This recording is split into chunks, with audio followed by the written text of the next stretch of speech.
अस्सलामुअलैकुम वरहमतुल्लाह। दोस्तों, તમે મારા હાથમાં આ ફળ જોઈ રહ્યા છો। આ ફળ એક ડાંગી ફળ છે। ડાંગ વિસ્તારમાં એટલે કે ડુંગરાળ વિસ્તારમાં મોટે ભાગે જોવા મળે છે। આ ફળને ત્યાંના સ્થાનિક રહેવાસીઓ આવડા કહે છે, ઘણા લોકો તેને અળવા પણ કહે છે। હવે એનું સાચું નામ શું છે કે તો મને ખબર નથી, પણ આ ફળ ખરેખર બહુ સારું છે। ચોમાસામાં જોવા મળે છે।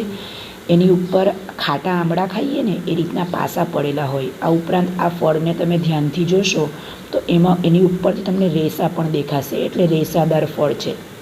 સ્વાદમાં ખાટું છે। આંબળા અને પીચ સાથે એનો સ્વાદ મળતો આવે છે। ખાટા આલુ જે મળે ને આપણે ત્યાં ચોમાસામાં, એવા આલુ અને પીચ આ બેનું મિક્સિંગ હોય એ પ્રમાણેનો એનો સ્વાદ છે। કદાચ પહેલીવાર ખાઓ તો તમને એનો સ્વાદ ન ગમે, પણ આ ફળ ખૂબ જ ગુણકારી છે એવું ત્યાંના સ્થાનિકોનું કહેવું છે। મને આ ફળથી એક ફાયદો થયો કે લોહીની કમી મારામાં જે હતી એની ઉણપમાં આ ફળથી ફાયદો થયો। બીજું કે એનાથી મારા શ્વાસ નળીમાં જામેલા કફ છૂટા પડ્યા। આ ફળ ચોમાસાની શરૂઆતમાં જ ડાંગ વિસ્તારમાં તમને જોવા મળે છે। આ જે ફળ છે એ ફળ ત્યાં ઢગલેવાઈ મળે છે। 20 રૂપિયાની એક ઢગલી હોય છે, એમાં 15થી 20 જેટલા નંગ સાઇઝ પ્રમાણે એ લોકો ગોઠવતા હોય છે। જંગલમાંથી વણીને લાવે છે, મહેનત કરે છે, છતાં પણ ખૂબ જ સસ્તા વેચે છે। અત્યારે તો એનું પ્રમાણ ખૂબ જ ઓછું થઈ ગયું છે, છતાં પણ ક્યાંક ક્યાંક મળે છે તો ખરા જ। આ ફળને ચાલો હું તમને તોડીને બતાવું, બરાબર છે? તો જુઓ, આ ફળ જે છે તેને તમે નજીકથી જુઓ। આ તો હું દૂરથી લાવી છું એટલે દબાઈને તૂટી ગયા છે। આપણે એને તોડવાનો પ્રયત્ન કરીએ। જો આ તૂટ્યું, તરત જ તૂટી જાય, ચીકુની જેમ એકદમ મોચલું હોય। એની અંદર આ પ્રમાણેના બી જોવા મળે છે। જુઓ, થોડા સખત લાગેલા હોય, પ્રયત્ન કરતાં નીકળી જાય, પણ ધારદાર વસ્તુથી કાઢો તો વધારે સારું। આરામથી નીકળે તો ખરા। અંદરથી ચીકણું લાગે, તમારા હાથ ચીકણા થઈ જાય, બરાબર? અને એક ફળની અંદર મિનિમમ તમને 5થી 6 બી જોવા મળે। એક ફળમાં કેટલા બી જોવા મળે? 5થી 6 બી તમને મિનિમમ જોવા મળે। જુઓ, આ ફળ જે મેં તોડ્યું છે એમાં લગભગ 6 બી છે।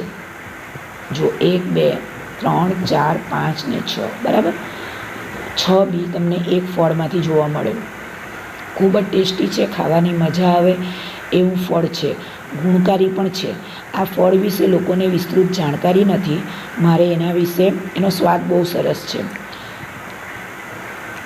મારે એના વિશે લોકોને જાણકારી આપવી છે, પણ સ્થાનિકો પાસેથી અને એગ્રીકલ્ચર વિભાગ પાસેથી આના વિશે વધારે માહિતી મળે એવી હું અપેક્ષા રાખું છું। જે કોઈ પણ જાણકાર આના વિશે જાણતું હોય તે કમેન્ટ બોક્સમાં એના વિશે વિસ્તૃત માહિતી આપે અથવા પોતાનો સ્વતંત્ર વિડીયો બનાવીને આપે। આ ફળનું વૈજ્ઞાનિક નામ શું છે? આ ફળ કઈ કુળની વનસ્પતિનું છે? એના વૃક્ષો કેવા દેખાય? કયા કયા વિસ્તારમાં જોવા મળે? આપણે ત્યાં આપણી આબોહવા પ્રમાણે એને ઉગાડી શકાય કે નહીં? એને કોણે ખાવું જોઈએ, કોણે ન ખાવું જોઈએ? એનું પ્રમાણ ખાવાનું કેટલું રાખવું જોઈએ? આ બધી માહિતી આરોગ્યની દ્રષ્ટિએ આપણી પાસે હોવી હિતાવહ છે। મને તો આ ફળ ખાવાથી કોઈ નુકસાન નથી થયું, પણ તેમ છતાં જેમને એલર્જીની તકલીફ હોય એમણે જોઈ વિચારીને આ ફળ ખાવું જોઈએ, બરાબર છે? આ ફળ મેં પ્લેટમાં ગોઠવ્યા, એના બી કાઢ્યા અને એને બરાબર ધોઈ નાખ્યા। તમે જોઈ શકો છો કે એના બીનો આકાર કેવો છે। હજી એ બરાબર ધોવાયા નથી, પણ વાલના દાણા જેવો એનો આકાર લાગે છે, બરાબર? વાલ, આપણે વાલ ખાઈએ ને એ વાલ જેવો એનો આકાર છે। જુઓ, હું બરાબર ધોઈને લાવી છું, બરાબર? એક બી આપણે લઈને હાથમાં ધ્યાનથી જોઈએ, આ વાલના દાણા જેવું જ લાગે છે। જુઓ, આ બાજુ વાલના દાણામાં જેમ ખાંચ હોય એ પ્રમાણેની અહીંયા ખાંચ છે। મેં એને તોડીને અંદરની બદામ ચાખી તો એ મને કડવી જણાય છે, એટલે અંદરની બદામ ખાઈ શકાય એમ નથી, બરાબર? પણ કોલેસ્ટ્રોલમાં ઉપયોગી છે આ ફળ। આ ફળ કફ મટાડવા માટે ઉપયોગી છે। ખાટું છે એટલે તેમાં વિટામિન સી હોય છે, અને તેની અંદર આયરન એટલે કે લોહ તત્વ તો પુષ્કળ પ્રમાણમાં હોય, કેલ્શિયમ હોય એવું જણાઈ આવે છે। તો આ ફળ વિશે વિસ્તૃત માહિતી દરેક પાસે હોવી જોઈએ। જો કોઈને એના વિશે વધારે માહિતી હોય તો પ્લીઝ પ્લીઝ પ્લીઝ કમેન્ટ કરે। એના વિશે જે કંઈ પણ તમે જાણતા હોવ તે કમેન્ટ કરે। ખાટા આમળામાં જે રીતે પાસા જોવા મળે એ રીતે આ ફળમાં પણ પાસા જોવા મળે છે, બરાબર. અને ચીકુની જેમ નરમ જ છે એટલે તૂટી તો તરત જ જાય, પણ ચીકુમાં જેમ વધારે બીજ હોય તે રીતે આમાં પણ એકથી વધારે બીજ તમને જોવા મળે છે. આશા રાખું છું તમે મદદ